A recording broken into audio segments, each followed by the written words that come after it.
Өнөөдөр Монголд мэс засалд орохгүйг хизээ орохыг ламбо үзмөрч шийддэг болсон. Хавдартай байж сайн өдрөө алга дараа болъё гэд яваад өгдөг.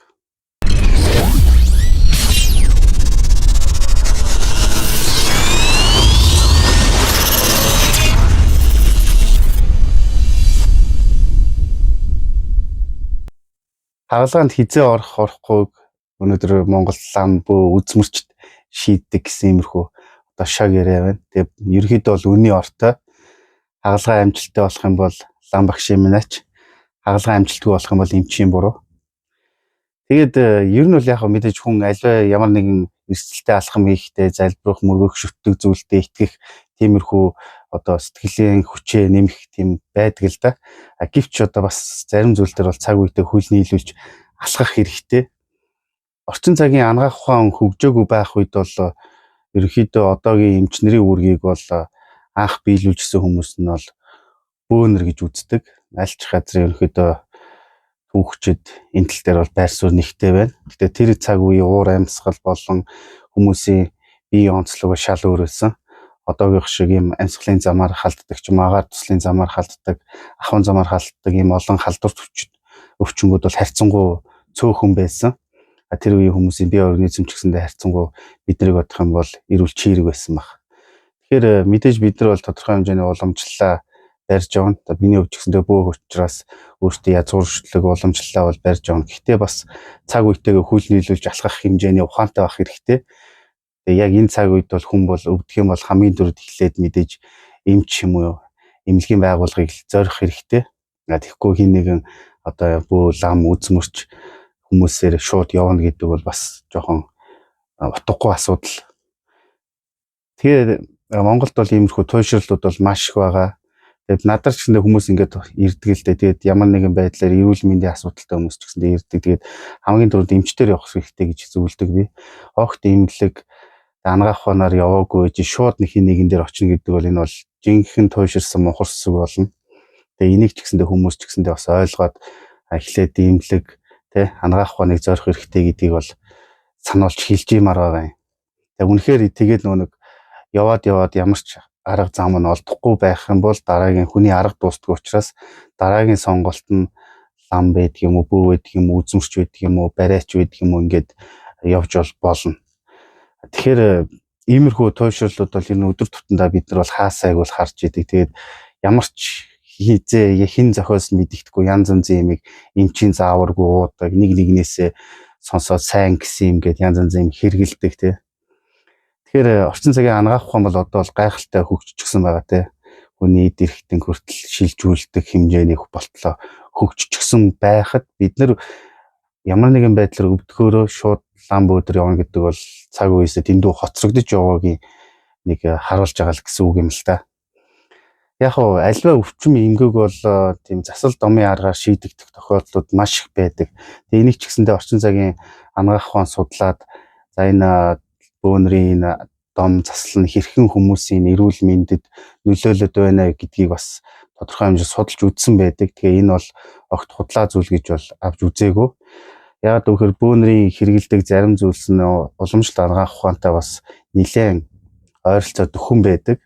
Тэгэд эртний бас одоо бөөнрийн дунд зай барих бас утлаг хийх гэж нэг тийм ёс байсан л та. Энэ нь одоогор бол зөвхөн нэг юм арц хүж уугуулах биш, олон төрлийн эмийн ургамлыг бэлтгээд одоо уугуулж утлаг хийдэг байсан. За тэр нь бол яг нэг хүний эрүүл мэндэд бол маш эргээр нөлөөлдөг. Яг гэвэл тэнд олон тооны эмийн ургамлууд байдаг. Тэгээ тэрийгээ бол бас хадгалагтай маш нарийн буюу одоо аратан зэрлэг амьтны нэг одоо биеэрээ хөлөрдгөө амьтны арьсанд ингэж битүү хадгалдаг байсан байна. За тэрнгээр нэг утгаар тэр чинь олон төрлийн эмийн ургамал учраас хүмүүс тодорхой хэмжээнд нөлөөлдөг эрүүл мэндэд нь. За мөн бас олон төрлийн сэтгэл зүйтэй харьцаж хүмүүсийг идгэх ч юм уу тэгээд янз янзын ямаг ашиглаж идгэх тиймэрхүү юмнууд байдаг. Зүгээр зөвхөн ингээд нэг бөөлөл нэг чин сүүгөргөөдөө ингээд залбираад тэгээд идэгнэ гэдэг биш л те. Тэгэхээр бөөнрийн хүн эмчлэх нь бол тодорхой хэмжээний уламжлалт анагаах ухааны өгсөөр болсон байх аюу өндөр магадaltaй байдаг. Энэ дээр бас олон улсад бас нэлээд судлаад ерөнхийдөө санал нэгтэй байдгийн байлээ. Ер нь альч газар оронд бол анагаах ухаан хөгжөөгүй, эм тариа хөгжөөгүй байх үед бол энэ бөөнрөлт ухаан одоо газар нутгийнхаа тухайн цаг үеийнхаа эмчнэрийн үүргийг гүйцэтгэжсэн боловч одоо бол цаг үе шал өөр болчихсон. Бид нэр маш хөгжингүй үед амьдарч байгаа. Тэгээ хүн төрөлхтөн бол ер нь пенцлин аварч ирснийг бас хүмүүс ерөөхдөө мэдж байгаа бах. Тэрнээс өмнө бол хүн төрөлхтөн чинь улаан бурхан ч гэдэм үү гахаа авдар салхин цэцэг мэт иймэрхүү өвчнүүдээр одоо өвдөж өгдөг байсан байна.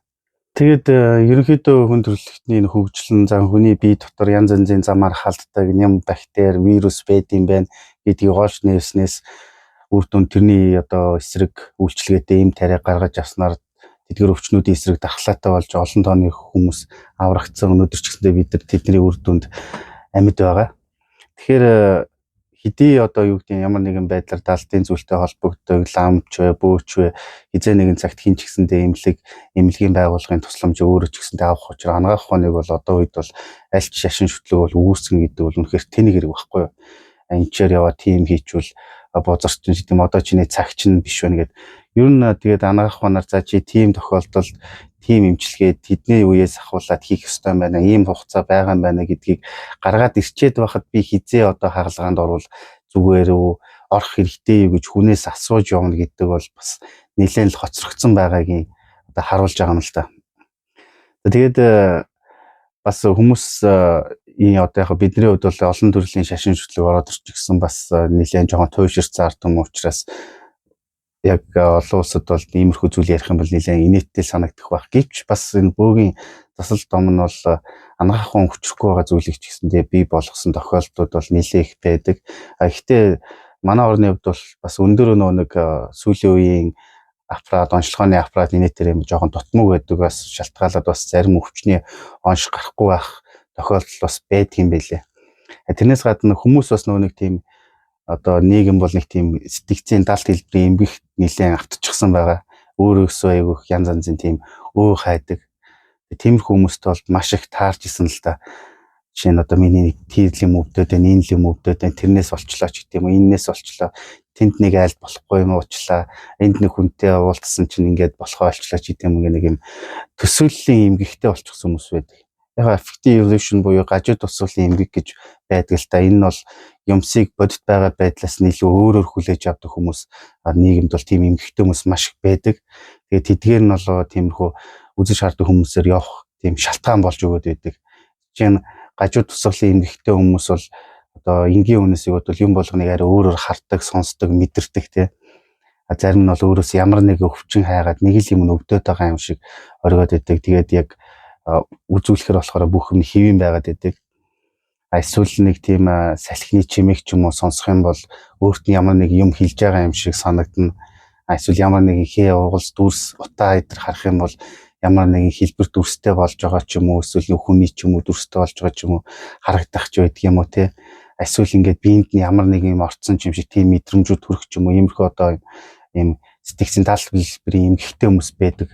Тэгээ энэ нь болохоор хүмүүсийн нэг бас нэг янз бүрийн бөөл амаар явах тийм шалтгаан болоод байдаг. Гэвч бас энэ бас орчин цагийн одоо анагаах ухаан хөгжсөн үед бол иймэрхүү эмгэг байдсан байна. Үүн тохирсон системтэй зөв системтэй эмчилгээ эмийн болон эмчилгээ байдгийн байна гэдгийг одоо олж нээчээд байгаа учраас аливаа ямар ч юм хүчин эмгэгийн тохиолдолд шууд ямар нэгэн ламбуу ч юм уу үзэж хардаг хүмүүс гэхээс илүү яг тохирсон эмчийн мэрэгжлийн үний зөвлөгөөг л авах хэрэгтэй. Тэгэхээр манай Монгол эмчнэр бол угаасаа маш мундаг эмчнэр байгаа, маш хэцүү нөхцөл байдалд ажилладаг. Гэхдээ яг зарим нарийн тийм аппарат нэтээр юм бол жоохон дутмаг байдаг юм шиг байгаа юм. Бусдаар бол ямар ч тийм чадвараар бол олон улсад бол дутхгүй байх гэж би боддгийн. Тэгээд аль нь энийг мэдгүйгээс бол одоо алдах тохиолдол байна л та. Одоо юу гэдэг анагаах ухаан зорихгүй шууд нэг бөөгөр очих нөгөөтг нь ч гэсэндээ анагаах ухаан эмчээр яв гэж хэлэхгүйгээр шууд хүлээж авч ямар нэгэн засал хийгээ тэгээд тэр нь оройтоод тэгээд аль алиндаа ихтгэлгүй болох тиймэрхүү одоо эвгүй байдалд орох тиймэрхүү тохиолдолд аявих байд юм шиг үлээ. Тэгэхээр ер нь бол ямархуу асуудал дээр бол эхлээ шууд эмчийг зорих хэрэгтэй шүү гэж би хэлмээр байна. Мөн бас сэтгцийн иймэрхүү далд хэлбэрийн эмгэгтэй хүмүүс бас аявих байдаг учраас нэг өөрийнх нь талаар хэлж байгаа зовир болгоно яг үнэн байдаг байхгүй. Би нэг юм хардлаа, юм сонслоо ч тийм үү. Яг зүгээр хүн бодит амьдралтай шууд янз янз юм хараад түүнээс айгаа сэтгэх тиймэрхүү тохиолдол байдаг боловч тэдгээрийн хооронд нь бол ялгаж салгах хэрэгтэй. Тэгэхээр би өмнө бас хэлжсэн биднэрт бөөнөрт ялангуяа маш олон талын мэдээлэл хэрэгтэй байгаамаа гэж. Яг л энэ нийгэм цаг үе бол маш өөр болчихсон байгаа. Хүмүүсийн сэтгэлгээ ч гэсэндээ маш өөр болчихсон байгаа. Жин хоёр тул сэтгцэн эмгэгтэй юм хүмүүс байна. Энийг нь бүр маш өөрөө ч онготой мэн гэж онцлох тохиолдол аяих байдаг юм лээ.